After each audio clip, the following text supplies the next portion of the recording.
Muito boa noite a todos. Boa noite, Dr. Max, que não aparece aí na filmagem, mas está conosco aqui no nosso bate-papo político.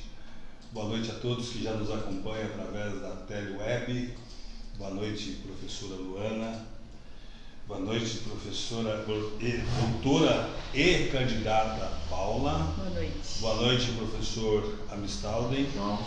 Depois da apresentação individual de cada um de vocês, eu quero apresentar a nossa convidada e candidata Paula Rocha Fiuzek. Isso. Professora Luana, pode começar, por gentileza. Boa noite, gente. Sou a Luana, sou advogada, já sou figurinha carimbada aqui no programa e estou muito feliz de estar aqui, principalmente trazendo mulheres para participar e discutir política. Eu acho que para mim é uma honra estar tendo a oportunidade de fazer isso e de estimular outras mulheres a se entenderem também ocupando esses espaços, pensando nas propostas e pensando nos votos também. Boa noite. Muito boa noite, professor Amistalden, vocês já me conhecem, né? Estou junto com o João, o Marco, já há algum tempo nesse projeto, e só lembrando, como eu faço todos os nossos encontros, que a candidatura para o Legislativo é muito mais significativa, no final das contas, do que para a cabeça de chapa, para o Executivo. Por quê? Porque sem o Legislativo não há governo. Nós temos assistido isso e a dificuldade de vários governos em conseguirem deslanchar e acabam entrando muitas vezes numa política, na velha política do toma lá da cá e de compadrio. Então é extremamente importante que você nos acompanhe, não por nós, mas por toda a sociedade, para que você possa se orientar na sua escolha. Então, por favor, sejam bem-vindos e bem-vindas, compartilhem, chamem os amigos, as amigas para ouvir e até, se for possível, se der tempo, encaminhar as perguntas para a candidata que, na medida do possível, o Marco vai ler e vai transmitir para ela. Agora, candidata, vou apresentar para vocês. Eu sou a Paula Fiuzek, tenho 33 anos, moro em Piracicaba há 22 anos e hoje estou aqui como candidata a deputada estadual com vocês. Seja muito bem-vinda, candidata. Muito obrigado por ter aceito o nosso convite.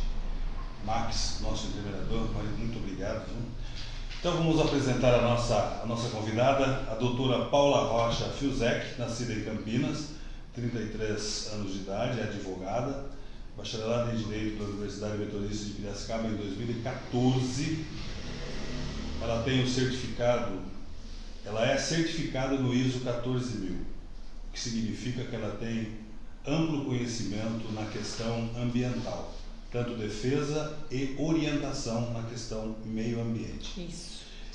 Com ênfase em análise ambiental e trabalhista pelo Pangea, Exalc 2003, pós-graduada em Direito do Processo do Trabalho e pelo Educacional Damásio em 2019, pós-graduada em Direito Previdenciário também pelo professor Damásio em 2019, pós-graduada em Direito da Incapacidade Laborativa, Acidente de Trabalho e da Doença no Brasil pela AATSP em 2021. É membro licenciada da Comissão Estadual Especial da Advocacia Trabalhista, é membro da Comissão Licenciada de Relacionamento do TRT 15 e é sócia fundadora e licenciada do escritório Rocha e Fiuzek Sociedade de Advogados. Isso. Muito bem. João, fiquei para o público. Sim. Se é federal, estadual. Isso ela fará para nós, que ela já vai entrar já com uma questão para ela se apresentar, inclusive nos trazer o número, partido que ela ainda não falou. Isso. Primeiro nós queremos justificar a ausência da Eva por compromissos particulares, né? E da professora Juliana, que ainda não conciliou sua agenda com as nossas datas, por questões de assuntos profissionais. E Marco Ferreira, que hoje levantou, o Avenca está um pouco resfriado, então, por questão de responsabilidade, resolveu afastar-se de nós um pouquinho. Obrigado, viu, Marcos? Candidata, Paula, você é jovem, vênia, muito elegante, bonita, né? Tem um currículo excelente e você está partindo ainda na jovialidade para esse terreno político que tem sido no Brasil um terreno um tanto árido, viciado em coisas que infelizmente não fazem bem ao povo brasileiro, um terreno inóspito, né? Sim. Repleto de, quase que na sua maioria, de facínoras, de pessoas que mentem para o povo, infelizmente, descaradamente, uma boa gama, inescrupuloso, né? Pessoas que não têm muito escrúpulo, né? Que infelizmente agem de modo escuso e contra a população brasileira, em especial a população Piracicaba e região metropolitana. Hoje é um dia que se inicia uma luta e um debate, obviamente, com as pessoas em situação de rua. Sim. É um problema que clama e assola o país de A a Z. Não tem estado que pode-se dizer não tem morador de rua. Todos os nossos 27 da federação têm moradores de rua. Como você está se predispondo a entrar nesse terreno árido, você teria em mente alguma coisa para socorrer esse público, assim sendo eleita?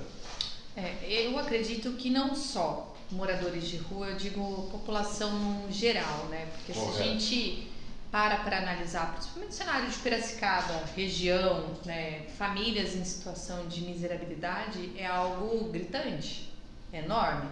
Então, comparando pessoas de rua em condições de miserabilidade, a falta de trabalho, a falta de ensino de qualidade que possa inserir jovens, é tudo que está relacionado dentro do mesmo bojo que a gente precisa trabalhar, políticas públicas, né? O que a gente precisa fazer é tentar desenvolver melhor a sociedade que temos hoje e melhorar a condição para todo mundo que aqui reside, não só para os moradores de rua. Então, a ideia, quando eu digo que eu venho dessa área do trabalhismo, é justamente porque são as bandeiras que eu defendo. Então, eu sou advogada trabalhista e eu sinto isso relacionado às mães que eu atendo, eu sinto isso relacionado aos trabalhadores que eu atendo, todo mundo numa condição de miserabilidade, situação muito parecida com quem reside na rua, que não tem às vezes onde morar, sai em suas casas porque não tem como morar. Então, a questão geral para a população da região metropolitana de Piracicaba é justamente direcionar e atender as pessoas que aqui estão hoje, né? Políticas públicas, é o que eu falo sempre para todo mundo que falta. Falta a gente ensinar, criar espaços, falta a gente direcionar o jovem, falta a gente direcionar essas mães, falta a gente direcionar essas pessoas que estão nessas condições, falta esse direcionamento. É o que eu imagino hoje que faltam projetos dessa magnitude. Perfeito. Por gentileza, o seu número e o seu partido para o nosso público. Eu vou contar assim, antes de falar sobre o número, um pouquinho de onde surge o PDT na minha vida, né? Certo. Eu sou uma pessoa que fui sempre apaixonada por política. Na verdade, a comunicação é o sentido da minha vida hoje, porque venho de uma família que minha mãe cria 4 filhos sozinha, e minha mãe sempre foi muito comunicativa, sempre nos ensinou a falar, a se comportar em ambientes onde tivesse muita gente e a gente não ficar com vergonha. Então, a política sempre teve dentro da minha família esse trato comercial, como a gente precisa aprender a lidar e ser um pouco mais despojado. Então, como eu sempre gostei muito de política no interior de Minas, via minha mãe fazer showmícios e tudo mais, queria conhecer um pouco mais da política e nunca tive espaço por ser mulher, né? Mulher jovem, fica ainda mais difícil esse espaço para política. E logo passa as eleições da OAB, fui candidata, vice-presidente na chapa aí o ano passado para concorrer à vice-presidência da OAB junto com a Vivian Previde. Conheci o Max e consegui ali estreitar os meus laços com política partidária, né? E ele falou, acho que você tem um perfil fantástico para isso, você tem ideias brilhantes. Hoje, meu escritório, É um escritório significativo para Piracicaba, a gente consegue, num sistema muito micro, fazer alguns atendimentos específicos em pessoas com situação de miserabilidade, carente, crianças autistas. Eu queria que você conhecesse um pouco mais sobre o partido no qual eu estou. Me deu uma oportunidade de te apresentar. Falei, claro, Max. E conheci o PDT. Falei, é uma bandeira que eu ergo, é uma bandeira que eu trabalho, é uma bandeira que eu faço para levar as pessoas a entenderem que há necessidade da gente fazer política sem a necessidade da gente falar sobre o outro candidato, falar mal sobre o outro político, porque a gente não está aqui para fazer isso. Eu não preciso ganhar espaço falando mal de um ou mal do outro porque o outro fez ou não fez. Não, estou aqui para tentar fazer uma política diferente, mostrar que todo mundo tem espaço lutando pelo seu espaço. Max, gostei, tá aí, conta comigo, eu vou participar. E foi aí que eu me relacionei com o PDT. E conhecendo e ganhando esses espaços dentro da política, surgiu minha candidatura no PDT, a deputada estadual, e o meu número também, porque tudo foi acontecendo de uma forma muito espontânea e que me deixou muito feliz, sem a necessidade de pressão, sem a necessidade... Mas eu não sei, porque de verdade, né, eu caio na política partidária de repente, mas é que é algo muito espontâneo que tudo foi acontecendo, que pra mim foi maravilhoso, porque era o meu sonho participar disso, fazer parte disso e deixar um legado para os meus filhos. Eu tenho 2 filhos. Então aí nasceu Paula, candidata a deputada estadual, meu número é 121. Então assim, um número fácil, que né, as pessoas escutam com facilidade e entendem, né, essa necessidade de fazer uma política diferenciada, de mostrar para todo mundo que tem espaço para todo mundo sem atingir o próximo. Então é isso assim que nasce minha candidatura. Muito bom. Você falou que a sua mãe teve uma passagem nesse terreno também da política, foi candidata? Não. Na verdade nos bastidores, né? Então eu nasci em Campinas, mudamos para Uberlândia, logo passou um tempo, fomos morar no interior de Patos de Minas, uma cidadezinha muito pequena para quem não conhece. E lá, antigamente, existia um showmício, minha mãe era casada com um radialista, então a gente acompanhava nessa corrida das candidaturas, ou é prefeito, ou vereador, deputado, radialista trabalha muito com isso. E como minha mãe era casada com um radialista, a gente acompanhava muito, tinha muito acesso. Então a gente sempre via, o candidato fulano de tal, e como falava no palco, e levava multidão, e jogava balinha de canela na cabeça das pessoas, porque, né, era bala. Então é esse contato que eu tive assim com a política de bastidor que pra mim é incrível, contato com pessoas. Você falou das bandeiras, que você se identificou com a bandeira do seu partido. Uhum. Que bandeiras são essas do partido e suas bandeiras de campanha certo. E objetivos da candidatura? A história do PDT é uma história muito bonita, né? É uma história que nasce lá na época do Brizola, Getúlio Vargas. Só que o trabalhismo, que é a bandeira que o partido carrega, essa bandeira sindicalismo, uma bandeira que para mim hoje ela é muito forte, muito bonita, porque há necessidade de a gente trabalhar a igualdade entre empregado e empregador. Há necessidade de a gente ter representantes, né, dos empregados, um representante do empregador e trabalhar essa comunicação. Então essa é uma bandeira que eu vejo que para mim é incrível. É maravilhosa. E a minha bandeira sempre foi defender o direito das pessoas de um modo geral, e a parte do direito que eu mais me identifico e a que eu busquei ter mais especializações é a área do trabalhador, né? A área do que a gente precisa fazer e implementar, porque se o trabalhador está dando lucro para a empresa, ele também precisa ser respeitado como pessoa, como gente, independentemente de gênero, raça, cor, ele precisa ser respeitado. Então é uma bandeira que eu ergo, eu luto, eu brigo. Quem me conhece um pouquinho sabe das causas que eu acabo defendendo aqui em Piracicaba, que acabam tendo alguma repercussão, que envolvem exclusivamente acidentes de trabalho, às vezes acidente de trabalho que resulta em morte, falecimento do empregado, e a gente não pode deixar por menos, a gente tem que lutar e até o fim, porque não é um preço, não é um dinheiro, não é uma indenização que vai suprir a ausência para a família, mas precisa amparar quem está ficando. Então essas são as minhas bandeiras hoje principais. Então a bandeira seria dos direitos trabalhistas. Trabalhistas, isso. E eu faço atendimento de muita mãe com criança autista em situação de miserabilidade, né? Então tentar direcionar essas crianças para tratamento dentro do SUS, porque a gente sabe que o SUS hoje, infelizmente, não tem profissionais habilitados e capacitados que possam atender, neuropediatras, fonos, psicólogos, escolas, porque a PAI não consegue fazer atendimento de tudo, toda essa demanda. Então são hoje, diretamente dentro do escritório, são as duas causas que eu sempre estou à frente delas e direcionando, porque a previdenciária anda muito com a área trabalhista. Entendi. E como você pensa em fazer isso no mandato? Ó, Luana, em nível micro hoje, ações judiciais, abre aspas, resolvem certos tipos de problema. Mas a gente sabe que o que eu faço hoje para um, às vezes não consegue atingir para o outro, justamente porque é impossível, né, cabeça do juiz, o entendimento, enfim. Mas, trabalhando essas expectativas de retorno dos processos judiciais, a gente conseguiu fazer, desde 2000, o Max sabe disso, o Estado já é condenado a implementar clínicas, a gente conseguiu em Piracicaba uma condenação do Estado voltada à criação de clínicas do zero para isso. Então, a nossa iniciativa hoje de estar na política e fazer política é justamente para viabilizar isso. É viabilizar que o Estado tire de fato do papel uma sentença judicial, uma clínica voltada para atendimento de crianças autistas e com problemas neurológicos, que é o que a gente mais precisa.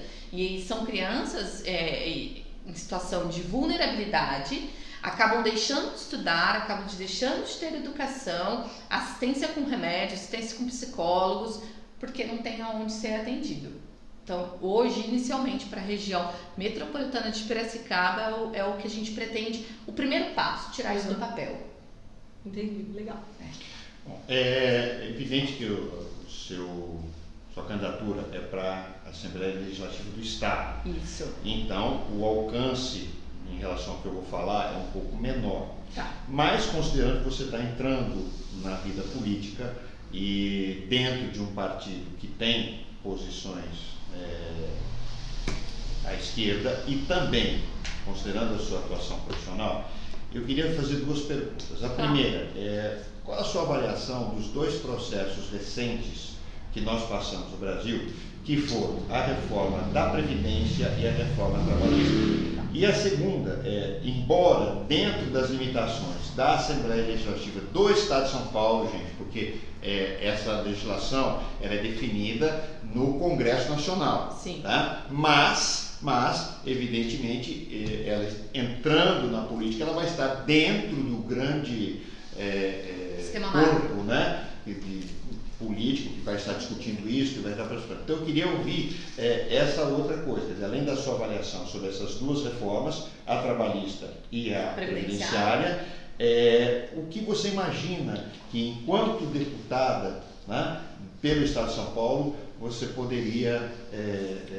atuar, né, no sentido tanto da sua concordância ou discordância em relação às reformas? Eu vou começar respondendo a sua segunda, porque a segunda vai ser possível a gente responder as duas primeiras, né? Estando hoje dentro da Assembleia Legislativa, e o que eu falo que é muito importante a gente fazer as pessoas conseguirem entender a necessidade da gente ter pessoas capacitadas dentro da Assembleia Legislativa, porque são essas pessoas que vão ajudar a criar a legislação.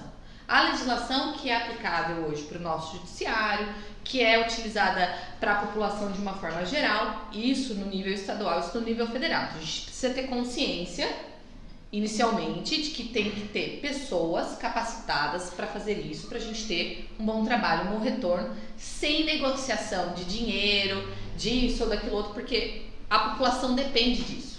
Então, começa por aí. Então, ter pessoas hoje dentro do legislativo, no estadual, para conseguir, né, essa variação ou essa negociação dentro da federal é muito importante, porque se nós tivéssemos representantes que estariam preocupados com a população pobre, ou com a população necessitada, ou aquelas que estão em alto nível de vulnerabilidade, miserabilidade, talvez a gente não teria tido uma reforma da Previdência como aconteceu. Ou talvez as cláusulas que foram alteradas ou que foram adicionadas na reforma da trabalhista tivessem sido menores. Porque, num contexto geral, né, se a gente para analisar, A reforma trabalhista nasce para beneficiar, infelizmente, a maior parte dela, os empresários. Isso é fato. Entretanto, você traz maior possibilidade de negociação coletiva dentro dessa reforma trabalhista, possibilitando trazer uma imagem maior dos sindicatos. Porque aí, dentro hoje da reforma trabalhista, você tem que o negociado vale mais que o legislado. O negociado é a convenção coletiva. Então, mas dentro das convenções coletivas, a gente ainda passa a lembrar que a gente também tem acordos coletivos. Os acordos coletivos são aqueles que englobam empresas, uma única empresa e o sindicato dos empregados. Então, a gente precisa ter um olhar um pouco diferenciado quando a gente vai debater a reforma trabalhista, para que as pessoas entendam o que beneficia e o que não beneficia. Então, se a gente tem um sindicato representativo, se a gente tem um sindicato que faça de fato por onde a representar a massa de empregados como precisa, é muito mais importante hoje você ter um convencionado do que um legislado. Então a gente tem que olhar, né, com um viés um pouco diferenciado para a reforma trabalhista, já que ela existe e já que isso não vai mudar, para a gente fazer com que os sindicatos consigam representar mais esses empregados, entende? E a reforma da Previdência, infelizmente, foi um rombo para os brasileiros de uma forma geral, porque quando falam que o regime geral ele tá ficando pobre, é mentira. Hoje o que mais arrecada no nosso país é o INSS. O que mais tem fundo financeiro hoje para pagar é o INSS. Então é uma mentira a gente ouvir que os cofres estão zerando, porque não estão. Então, de fato, sim, foi uma coisa que prejudicou muitos brasileiros, prejudicou muitas mulheres, porque hoje a mulher vai ter que trabalhar 2 anos a mais do que antigamente precisava trabalhar, os homens muito mais, você diminui o valor de salário que paga para as pessoas de benefício, aumenta a trabalhada, ou seja, você vai morrer trabalhando e você nunca vai conseguir se aposentar com um salário digno do que você recebe hoje, infelizmente, né? Então o olhar que a gente tem hoje com a reforma da Previdência, infelizmente, é esse. Pois é, mas eu só queria fazer uma observação. Você disse que a reforma trabalhista não vai mudar. Ela pode mudar. Pode, claro que pode. Vamos lembrar pode. que na Espanha, né, que fez uma reforma lá atrás, Sim. agora está sendo revista. E que o próprio candidato, no caso, Lula, que está polarizando com o Bolsonaro, já acenou com a possibilidade de mudar. Sim. Não sei qual é a postura do Ciro Gomes, mas acredito, dadas as posições que é o candidato do seu partido, dadas as posições que ele costuma tomar, eu acredito que ele tenderia também essa reforma. Porque a grande promessa da reforma foi, não, os empregos vão disparar. Mentira. E não aconteceu. Nós sabemos que não aconteceu. E o pior, o que aconteceu foi o aumento do trabalho informal e a queda da renda. Sim. Né? Então, boa parte dessa pobreza que nós estamos vivenciando no Brasil não é responsabilidade da guerra da Ucrânia ou da pandemia, simplesmente. Esses 2 elementos têm sua parcela, sua de responsabilidade. Mas a questão é outra. Um exemplo simples é que, com a guerra da Ucrânia, as commodities, tendendo-se soja, carne, coisas que o Brasil exporta, dispararam de preço. Então, a renda que está entrando para os grandes empresários nessa área é monstruosa. Sim, e não está revertendo nada para a riqueza da população. Então eu acho que assim, dentro da sua análise, né, caberia, me perdoe o questionamento, mas caberia uma percepção mais ampla de que sim, pode mudar. Não, ela precisa. Não, ela precisa mudar. Hoje, eu digo no cenário hoje, 2022, a gente sabe que de 2022 para 2023, infelizmente, a gente não vai conseguir mudar a legislação nesse passo. Sim. Mas o Ciro, o Antônio Neto, sim, tem projetos, inclusive são projetos que já estão sendo escritos para a gente trabalhar um código trabalhista diferente do que existe hoje, né? De deixar de ser uma consolidação das leis do trabalho, porque a gente precisa ter a proteção maior do empregado. Então, quando eu falo para você da proteção, de fato, e a Previdência junto, é a gente levar o conhecimento desses empregados a necessidade dessas leis para proteger a eles mesmos. né? A questão de EPI, a questão da necessidade do EPI, como ele é importante, um salário, o registro em carteira, explicar para eles que o regime geral da Previdência Social é um seguro, porque se você não paga esse seguro, a sua esposa, no caso do seu falecimento, fica dessegurada. Então, é fazer com que a população entenda a necessidade da lei trabalhista e a lei da Previdência para a proteção desses trabalhadores. Ela tem que existir. E a informalidade hoje do trabalho existe porque muitos dos empregadores olham para esses trabalhadores e falam, olha, mas você vai ganhar um pouco mais se eu não te registrar. Para que recolher o fundo de garantia? Eu vou pagar mais para você. Porque essa pessoa leiga, infelizmente, que é menor do que um homem mediano, não tem a consciência de que existe essa poupança, abre aspas, do fundo de garantia e o seguro, que é o seguro de vida, abre aspas, do regime geral da Previdência Social. Então, as leis de trabalho, elas precisam mudar para proteger mais esses trabalhadores. É muito importante. Se isso não acontecer, a gente vai ter muito mais mortes, os números de mortes em acidente de trabalho vão crescer muito mais, porque infelizmente a região metropolitana de Piracicaba tem um número altíssimo de acidentes de trabalho, altíssimo de ausência de fiscalização, que é o que a gente precisa melhorar, precisa aumentar, precisa fiscalizar. Entende? Então, é justamente isso, precisa sim mudar. E essa é a tônica do governo atual. Sim. Menos Estado. Então, significa Sim. menos fiscalização também, Claro. sobre uma questão como, por exemplo, a segurança do trabalho. Sim, de uma forma geral, é o que o governo, infelizmente, tem hoje como um olhar, o do empregador, e esquece do empregado. A gente tem que lembrar, se o empregado está ali, ele está deixando a família dele para colaborar com o bolso de alguém. Então, ele precisa ser tratado como o empregador é tratado, com o mesmo respeito, com a mesma educação. Então, isso é o quê? Dignidade de salário, igualdade de gênero, igualdade de ocupação, igualdade de tudo, é o que a gente precisa trabalhar. E Piracicaba, e hoje a região de Piracicaba precisa trabalhar uma maior igualdade. Precisa, porque infelizmente não tem. Acho que o João tem... Candidata Paula, agradecendo a todos que estão nos acompanhando, lembrando sempre que a candidata Paula Rocha Fiuzek concorre pelo PDT a deputada estadual com o número 12121. Isso. Viviane Rosada, muito obrigado. A Daniela Minochelli faz um questionamento aqui, do qual quero reiterar também o assunto relacionado às crianças autistas. Tá. Também. Ela diz que a reforma trabalhista não é de cunho, eu acredito que ela tenha perdeu alguma fala da senhora e ela acabou se equivocando, eu acredito. Que a reforma trabalhista não é de cunho federal. Fato. Federal, não, estadual. Não é de cunho estadual, é federal. Não é de cunho federal. Coisa que eu, inclusive, ressaltei no preâmbulo. Mas é de cunho federal. Que tipo de negociação de dinheiro que a candidata afirma ter na Leste? Também não me recordo ter ouvido essa afirmação, mas é a senhora que vai fazer essa explanação para a nossa telespectadora da web aí, a Daniela Minochelli. Como a senhora falou que atende as crianças... Só posso aproveitar um gancho? Claro. Não tem nada a ver. Deve. Daniela Minochelli está nos assistindo, nós estamos esperando o Roberto de Moraes. Ele ficou de confirmar, né? Houve um contato, tá certo?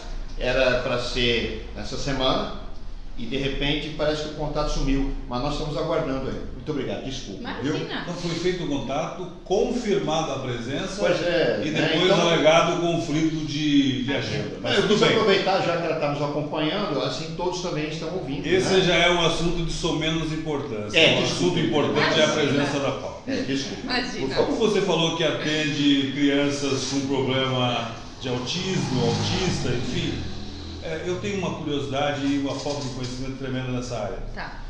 Nós aqui na região metropolitana temos alguma sala de escola específica para socorrer e atender essas crianças?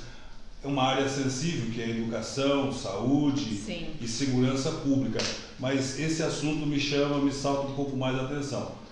É do conhecimento da senhora aqui na região metropolitana algum setor, alguma Não. sala, alguma escola que Olha, atenda? Eu vou ser honesta pra você, sim, só fazendo... Não esquecendo da amiga Daniela. Vou aí, responder Minochelli. pra ela o que ela perguntou. É de cunho federal, sim, a CLT Lógico. discutida lá, por isso que quando eu falo pra você dessa discussão com Antônio Neto do Ciro, Antônio Neto, quem não sabe, é candidato a deputado federal pelo meu partido, ele concorre por São Paulo, então de fato é uma pessoa que eu conheço a fundo. Além de concorrer a esse cargo, ele é um sindicalista.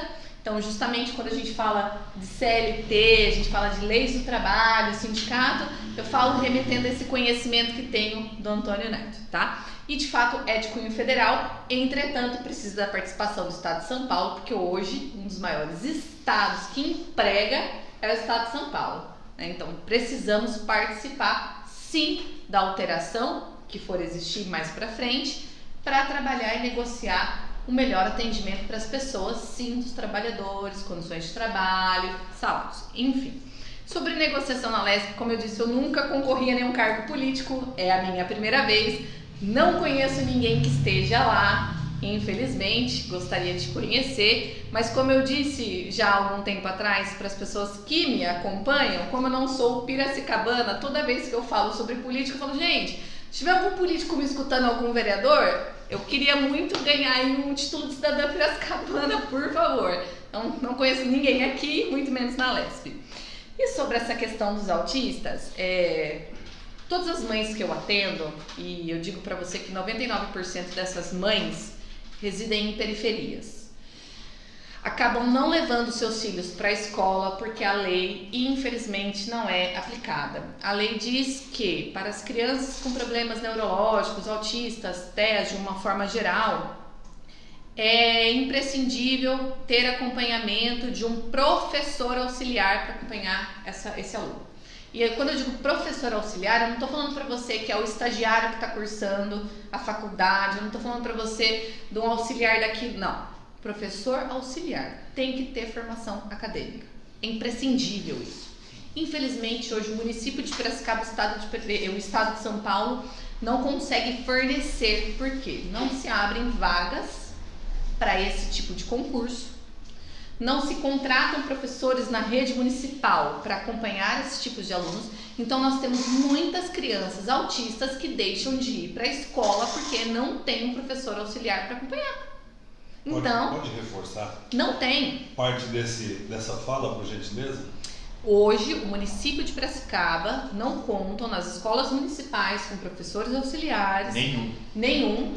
E muito menos as escolas estaduais com professor auxiliar para acompanhar essas crianças autistas. O número de crianças autistas é muito grande na cidade. Infelizmente, isso não é mapeado hoje. Precisa se mapear. A região precisa saber quantas crianças autistas, idades, aonde mora, que tipo de assistência precisa, medicação, para poder começar a gerenciar. E hoje em dia, a gente sabe que esse número é 1, amanhã esse número vai ser muito maior, porque o crescimento para esse tipo de problema só tende a crescer. Isso são estudos, está disponibilizado para quem acompanha a internet, para quem conhece do assunto, só vai crescer. E muitas mães hoje têm criança autista, não sabem porque não consegue levar para um profissional habilitado, um neuropediatra ou um pediatra que atende especificamente crianças autistas para dar um diagnóstico. E as creches também, hoje infelizmente, não possuem esse tipo de atendimento. E é legal mencionar também que isso também é uma dificuldade, a gente pensa na população vulnerável, que sim tem todas essas carências além das outras de política pública, mas as escolas particulares também têm dificuldade nisso, em garantir um professor auxiliar acompanhando essa criança. Mas sabe que é assim, Luana, eu falo que quando a gente fala da criança vulnerável ali, né, na miserabilidade, a gente fala que esse contato é muito maior, porque a gente está falando de educação fornecida pelo Estado e pelo município. É obrigação, está na Constituição Federal. E a gente fala da escola particular, a gente sabe que se uma criança está ali, a condição é um pouco melhor do que uma criança num estado de miserabilidade, né? Ainda assim, uma mãe vai conseguir contratar um advogado para poder brigar e fazer com que a escola contrate, diferentemente do Estado, diferentemente do município, que a gente tem a sentença, condena, mas o Estado não constrói clínica, o Estado não contrata professor auxiliar, o município menos ainda. Então, o retorno significativo, necessário de políticas públicas é sim voltado para esse tipo de população.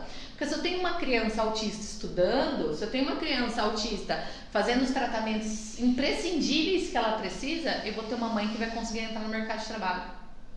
Vai melhorar uma renda familiar. Então, assim, não é mexer com a vida de uma pessoa, é mexer com a vida de uma família inteira. é trabalhar a renda de uma família inteira. Porque um salário mínimo hoje, infelizmente, não sustenta uma família. Não consegue sustentar uma família. Então é justamente pensando nesse contexto, né? A gente cria maiores possibilidades. E como é que seria essa clínica? A clínica hoje, que o Estado é condenado a construir, trata-se de uma clínica multidisciplinar. Desculpe, já foi condenado lá? Já desde 2000 a gente Aqui tem. em Piracicaba? Aqui em Piracicaba foi agora em 2021, né? Mas são clínicas multidisciplinares, né? Onde a gente consiga ter neuropediatras, que a gente consiga ter pediatra, fono e psicólogo. Isso são coisas mínimas para a gente estruturado diretamente pelo SUS. Pelo SUS. Isso é uma estrutura mínima que eu tô falando para vocês, que a gente consiga viabilizar o início de atendimento e tratamento para crianças autistas. E viabilizar que eles possam conviver normalmente com outras pessoas, porque eles são pessoas como nós somos, ou seja, existe mercado de trabalho, existe escola, existe cultura, existe tudo voltado para esse público que precisa, né? E o que não tem. Professor Langa, Renata, uma das coisas que eu acho que tem levado a uma crise política, não só no Brasil, mas fora, é o distanciamento entre os políticos, Sim. principalmente o legislativo, e a população. Isso tem vários motivos, tá? Desde a questão do universo digital, do desinteresse. No entanto, eu acho que para muitos candidatos, e principalmente para muitos deputados e deputadas já eleitos, tanto no nível estadual quanto federal, é muito útil. Tá? Por quê? Porque quanto menos a população souber o que está acontecendo, e quanto menos ele tiver que ser cobrado, tá? Melhor para ele. Com certeza. Né? Então você cria uma indústria de votos baseada no clientelismo. Então, o deputado Sim. fulano de tal, ele acaba tendo determinadas vagas no hospital, determinadas vagas na creche, ele não tem. Isso não pode ser legal. Depois a professora Luana e o João, que são da área também, podem me esclarecer, mas não é possível que isso seja constitucional, né? Mas ele negocia isso. Então a minha pergunta vai no seguinte sentido: como é que a senhora, entrando, né, uma vez eleita, atuaria nessa situação que é tanto de crise global quanto de vício da política brasileira? Que nós temos aí deputados há décadas no poder, né? E eles continuam se perpetuando dessa maneira, trocando voto por vaga, voto por leito, enfim. Eu vou falar para você mais ou menos o que eu contei pro pessoal da Gazeta quando eu fui convidada a dar uma entrevista. Para mim é muito simples. A gente tem que parar para pensar quantas cadeiras a gente tem na LESP hoje. 94 cadeiras. Quantas cidades a gente tem no estado de São Paulo? Agora você me pergunta. Então a gente pega para relacionar isso. Mas você vai entender a linha de raciocínio. A gente parar para pensar que se a gente conseguir, as pessoas conseguirem entender isso, que a gente precisa eleger uma pessoa por região, para cada um desses deputados estadual cuidar de uma determinada região, a gente iria conseguir, abre aspas, melhorar as situações de várias regiões no nosso estado de São Paulo. Então a gente fala aqui, né, de Piracicaba, a região metropolitana de Piracicaba. Quantas cidades englobam aqui a região? Muitas cidades. Eu digo plano de saúde aqui do convênio médico mais usado aqui em Piracicaba, faz atendimento de 11 cidades. 11 cidades. Então, a gente tem 15 na região metropolitana de Piracicaba. É muita cidade. É o DRS 10. É muita cidade. Eu ia falar o nome da operadora do plano de saúde, mas não vou falar, mas ela faz atendimento de 11 cidades. A gente briga direto e reto com ela justamente por conta disso.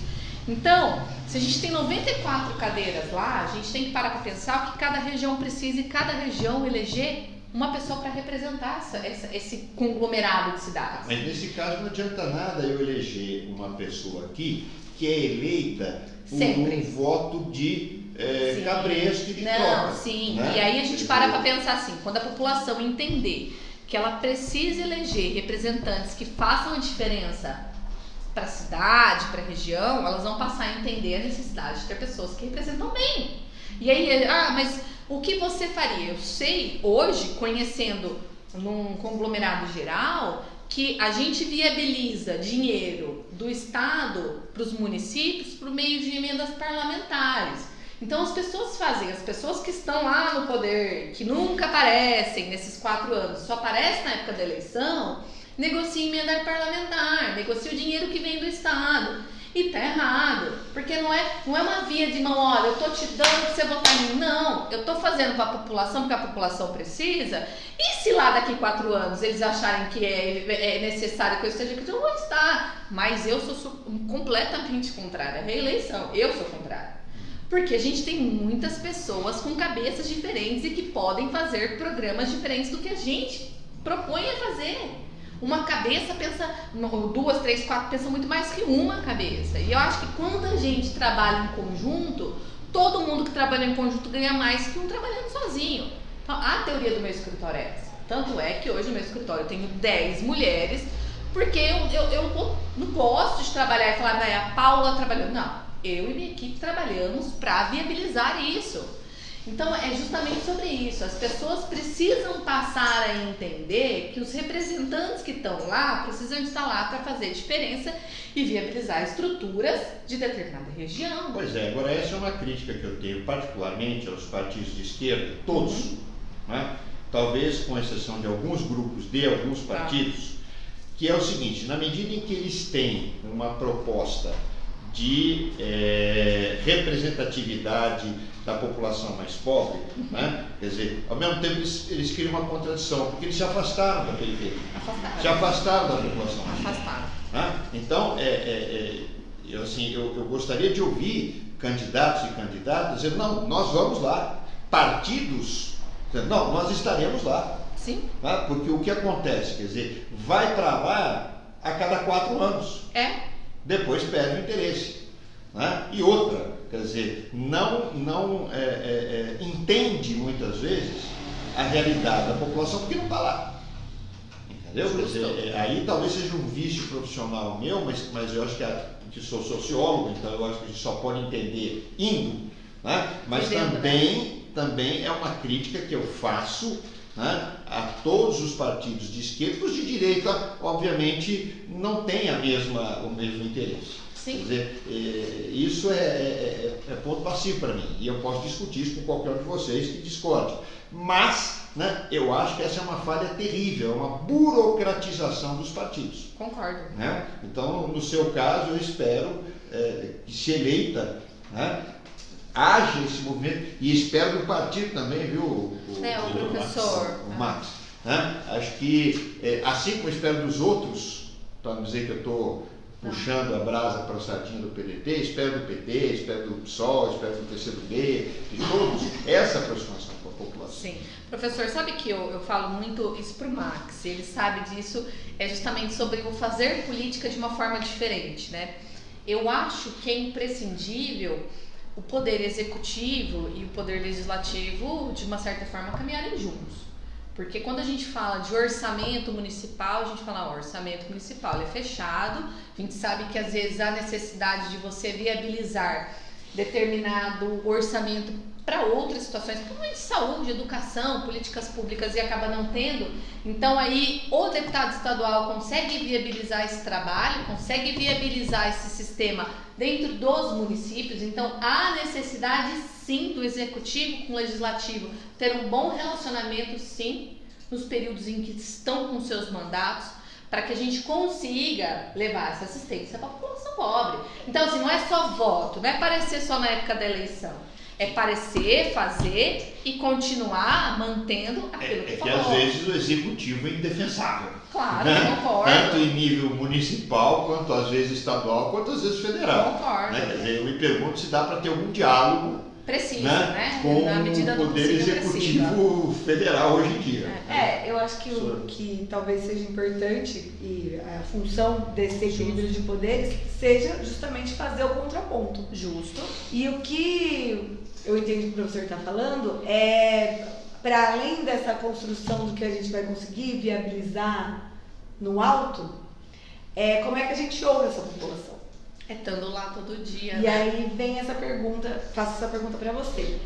Qual a sua experiência com a população de Piracicaba, dessa região metropolitana, e a sua participação política, não política partidária, mas que você já falou, mas dentro das comunidades.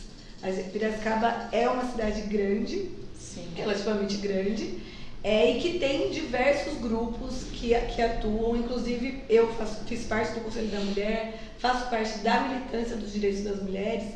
Como é que você vê isso e como é que você pensa em escutar as comunidades aqui? Vou dar um exemplo como eu vejo que funciona, não sei na prática, tá? Mas lá no papel eu acompanho, participei dessa última eleição do Conselho da Mulher da Prefeitura, então vi mais ou menos ali como é essa estrutura municipal, tá? É interessante a criação desses conselhos justamente para a gente conseguir viabilizar a voz ali de um determinado grupo por meio de 2, 3, 4, 10 pessoas que seja, de uma população, de um bairro. Eu acho que isso é imprescindível, por isso que eu falo dessa união entre executivo e o legislativo, porque é uma forma da gente conseguir viabilizar essa comunicação, entender dessa comunicação. Então, se dentro das cidades, se dentro da região metropolitana de Piracicaba, como existe o G5 aqui em Piracicaba, a gente conseguir desenvolver essa comunicação e eleger essas pessoas que possam nos trazer e a gente conseguir viabilizar esses projetos, é o que é significativo e acredito eu, como advogada que é o meio de comunicação mais eficiente. Porque não adianta a gente falar que vai estar todo mês em determinado bairro, de determinada região. Isso não funciona. Não funciona. Funciona é a gente fazer com que eu vejo acontecer hoje aqui dentro do município. A gente tem os conselhos, acaba existindo a comunicação, acaba existindo esse envio do que é necessário, do que os representantes precisam, do que a população, do modo geral, as mulheres precisam. Isso funciona bem. Então eu acredito que a comunicação deve ser dessa forma. O Marcão está nos avisando que nós temos por volta de 10 minutos, talvez a gente possa passar uma última rodada, começando pelo João. Foi rápido, né? Eu quero inclusive fazer mais um adeno na resposta anterior. Né? A emenda no orçamento é muito importante para os municípios, principalmente aqueles que estão em situação tanto quanto Piracicaba, problemas graves de saúde, né? Escolas deterioradas, educação em frangalhos, né? Ela é muito importante.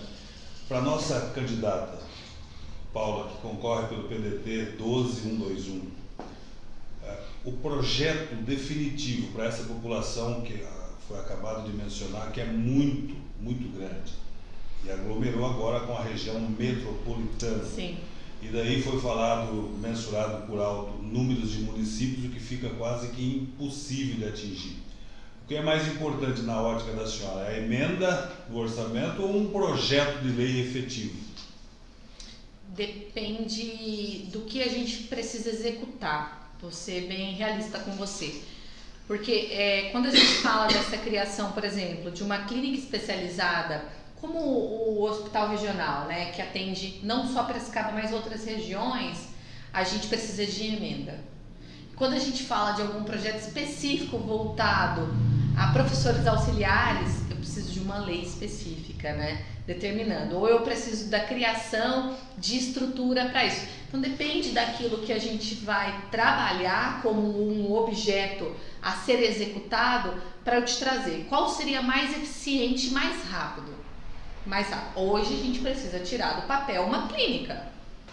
Então a gente precisa de uma emenda, a gente precisa de verba para construir uma clínica como o hospital regional para começar a atender a população carente, entende? Então é nesse nível que a gente fala, é nesse nível que a gente conversa, a gente precisa entender qual é o objetivo e o projeto. Professor João, desculpa, eu quero já emendar duas e caminhando para o encerramento. Como o nosso país, o Brasil, poderá de fato ter ordem e progresso com a eleição da senhora? Qual seria a participação da senhora para concluir de modo efetivo essa ordem e esse progresso? Olha, Mais um detalhe. Eleita, a senhora teria de imediato um projeto em mente? Tenho. Respondendo a segunda pergunta, o meu primeiro projeto é tirar do papel esse centro especializado. É o que hoje a gente precisa para atender muita criança autista que a gente vem perseguindo e a gente vem caminhando diariamente para conseguir benefícios previdenciários, que é o LOAS. Então, sim, é o primeiro projeto que eu pretendo e eu vou tirar do papel, estando ou não eleita, é o que eu vou lutar para conseguir tirar do papel. É o que eu quero. E minha contribuição hoje é justamente isso, é trabalhar a possibilidade de a gente ter mais mulheres gritando, falando, mostrando, mulheres jovens, que é possível, gente, fazer política de uma forma diferente.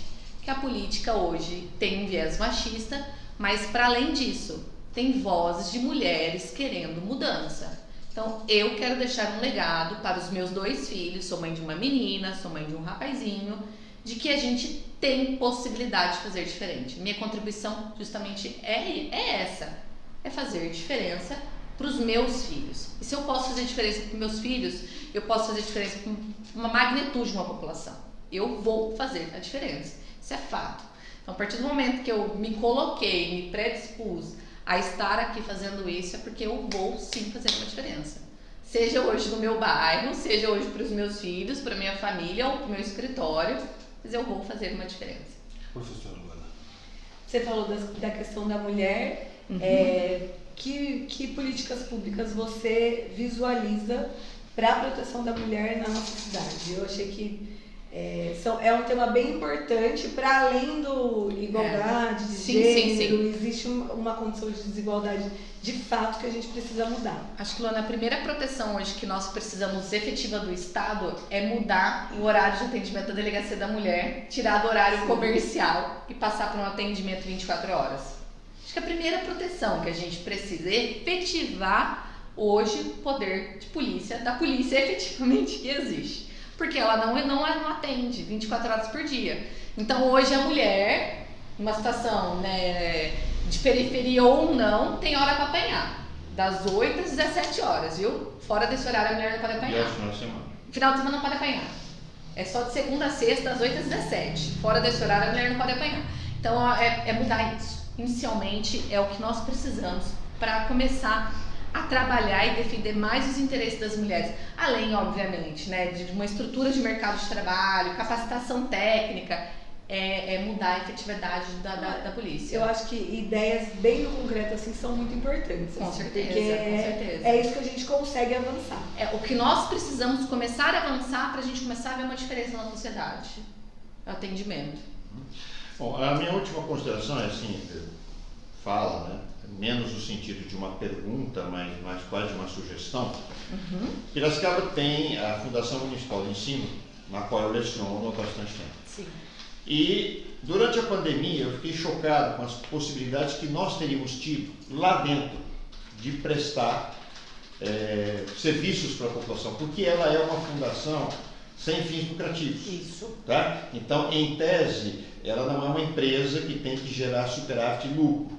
E durante a pandemia, com aquela falta de respiradores, por exemplo, nós teríamos condições com os nossos professores e alunos, né, de termos até consertado, feito manutenção ou ainda até incentivado o desenvolvimento de projetos de respiradores baratos naquele período. Isso é só um exemplo. Temos a questão ambiental, temos população, professores altamente qualificados, temos alunos e alunas capazes, mas eu não vejo uma preocupação com a Fundação Municipal de Ensino por parte de político nenhum, a não ser quando interessa numa política clientelista.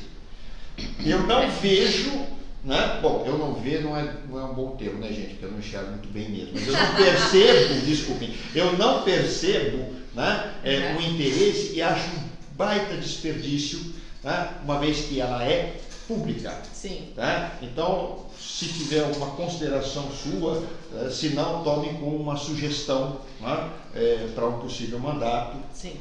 Acho que as pessoas que me conhecem um pouco, professor, sabem que na minha cabeça assim, eu tenho N projetos, assim, e projetos com universidade são aqueles que mais me envolvem, porque eu trago ali uma reflexão da época que eu saí da faculdade, me formei em Direito, Quem sabe, quem me conhece um pouquinho sabe que eu não tenho mãe advogada, não tive pai advogado, ou seja, caí num mercado que eu não tinha herança, não sou herdeira, não tinha herança de cliente, escritório, nada disso, comecei do zero mesmo, uma labuta arretada e senti muita falta disso, da gente conseguir ter pessoas que já estivessem na profissão que inserissem esse jovem advogado, que foi um dos projetos da nossa campanha, né, Luana?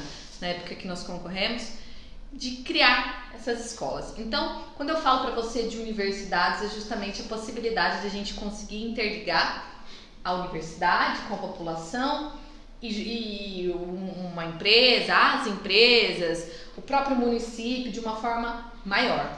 Porque se a gente consegue unir, se a gente consegue centralizar, globalizar isso, a gente cria possibilidades inúmeras para jovens, para mulheres, para as universidades, para mostrar que a educação é a fonte de N caminhos, entende? Então, são N projetos que na minha cabeça não é só flutuam educação, demais. né? Mas é a capacidade de gerar soluções sustentáveis para uma sociedade que demanda, que precisa. Que há necessidade. E às vezes essa resolução de demandas não está fora do país, está aqui do lado. E a gente precisa ter essa possibilidade de ouvir. Por isso que os conselhos, quando eu falei para você de criar esses conselhos, é viabilizar isso daí. Viabilizar todos esses projetos que estão aqui na minha cabeça. Perfeito. Acho que podemos passar as considerações finais, né, João? Eu vou primeiro fazer alguns agradecimentos aqui a todos e a todas que estão aí nos acompanhando. Nosso muito obrigado. A Marcos, que está aí se recuperando do seu resfriado e cuidando da máquina e da mesa aí para nós. Muito obrigado, Marcos Ferreira. Dr. Max, obrigado pela presença. Obrigado por ter conduzido a Paula até aqui para participar conosco, né? Sempre lembrando que ela é candidata do PDT e concorre com o número 12121. E ao que tudo indica, uma jovem que vem com muito entusiasmo, tem boas ideias, vem trazendo boas ideias, e é do que a velha política não pactua, mas é do que nós, cidadãos e cidadãs, precisamos. Karen Medeiros está nos acompanhando, Viviane Rosada, Daniela Menochelli continua nos acompanhando, Giovana Santos Santana continua nos acompanhando, muito obrigado. Jô Góes estará do outro lado nos acompanhando. E tem uma pessoa aqui que talvez a candidata conheça melhor do que nós, que é a dona Estefânia Fiuzek. Minha irmã. Opa! Minha metade da laranja. Muito obrigado por estar aí conosco. E se puder nos encaminhar alguma particularidade aí que ela pactuou com a família, que ela vai fazer nesses próximos anos sendo eleita, por favor nos encaminhe para que a gente possa passar para o nosso público, para que o nosso público possa conhecer melhor ainda a nossa candidata Paula Rocha, que concorre com o número 12121. Primeiro, nós queremos agradecer pela disposição e pela predisposição de concorrer. Sim. É muito importante para o cenário político esse fato novo, e ser mulher. Sim. Né? Nós temos aqui a grata satisfação de ter conosco a professora Luana e a professora Juliana, a Eva, que está nos ajudando nessa empreitada, né, que é apresentar o nosso candidato, a nossa população e a região metropolitana. Então, elas vieram e engrandeceram muito essa bancada com os saberes dela e com a parte feminina, que é extremamente importante. Né? Talvez nós, pela nossa questão masculina e virilidade, não trouxéssemos assuntos de extrema valia, principalmente esse que foi tratado por último, que é a defesa da mulher, e que a delegacia, infelizmente, trabalha em horário comercial. Isso. Talvez não tivéssemos essa sensibilidade de apresentar ao nosso público uma demanda extremamente necessária. E há muito tempo a gente ouve de política, ele fala-se de política, e o professor fez uma narrativa aí com relação à escola. O aluno, quando passa todos os dias no seu cotidiano na catraca da escola, para poder firmar que ele foi à escola, seja para o professor, seja para ele, ou seja para os pais, ele não paga um valor naquela hora, né? Não é como o carro passando em pedágio. Ele paga só a mensalidade. Então, já é uma outra situação que não gera muito interesse, né? Porque se ele pagasse a cada vez que passasse ali naquela catraca, todos os demais que estão na situação teriam interesse nessa demanda, né? Porque aí muda, né? Parece carro passando no pedágio, mas não é. Então a gente quer agradecer e muito a sua presença e a todas as mulheres que já vieram aqui, que são candidatas, e as outras que estão por vir, que venham e que vocês possam trazer ainda mais mulheres para esse debate, que é muito importante, não é para a região metropolitana. Não, para a população no geral. População no geral. Sim. Esse outro assunto sensível que você trouxe, de extrema valia, que é a criança autista, ninguém fala disso, ninguém se preocupa com isso, e essas crianças necessitam de um atendimento estritamente necessário e particular. Né? Sim. Não é necessário se fazer diferente nessa questão específica, porque além dela se prejudicar no meio do todo, ela não tem a atenção que ela precisa. Então, nosso muito obrigado. Desejo a você muito sucesso, muito empenho, resiliência e que tenha fôlego e coragem para continuar nessa empreitada e que você consiga os votos necessários para ser eleito.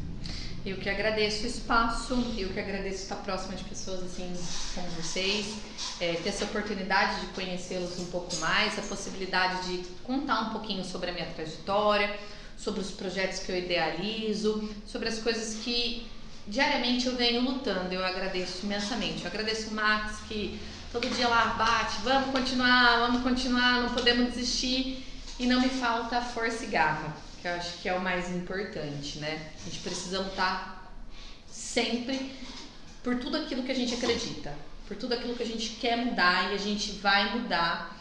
E é todo dia uma sementinha, né? A gente vai plantando uma sementinha, a gente vai disseminando, porque as pessoas acabam não nos conhecendo. Eu agradeço demais o espaço. Quem quiser me conhecer um pouquinho mais, por favor, me contate lá nas redes sociais, Paula Fiuzek, e meu número é o 12121. Meus contatos de WhatsApp estão lá. Venham comigo quem precisar de alguma informação, quiser saber mais sobre os meus projetos. Meu muito obrigada. Professora Luana. Obrigada, gente. Obrigada, Paula. Parabéns pela coragem, pela iniciativa. E vocês vão perceber, no decorrer dos outros debates, que as mulheres têm essa abertura maior para o diálogo. Tem. Eu acho que já estamos vendo aqui a disposição de vir conversar. Faz parte da nossa cultura, de como a gente aprende construir em conjunto. Uhum. Então, conte comigo e... Obrigada, Luana. Vamos lá. Obrigada. Muito obrigado, Paula, João, professor Luana, Marcão, Max, você que nos assistiu. E só 2 comentários rápidos. Primeiro, na sexta-feira, salvo engano, está confirmada já a candidata Rosângela Camolese. Não está confirmada. Desculpa, é outra semana, perdão. Sexta-feira nós temos... Doutora Eliette Nunes. Doutora Eliette Nunes. Mais uma coisa. Está acontecendo algo muito complicado na cidade, que é o fato da Escola de Música de Piracicaba, o prédio e provavelmente os instrumentos terem sido colocadas à venda pela Universidade Metodista de Piracicaba, que está numa situação muito complicada. Essa venda é muito questionável, porque a Escola de Música de Piracicaba, ela não é responsável pelo grande endividamento, e ela foi doada pelo casal Mali, né, para a Unimed, para que houvesse uma continuidade.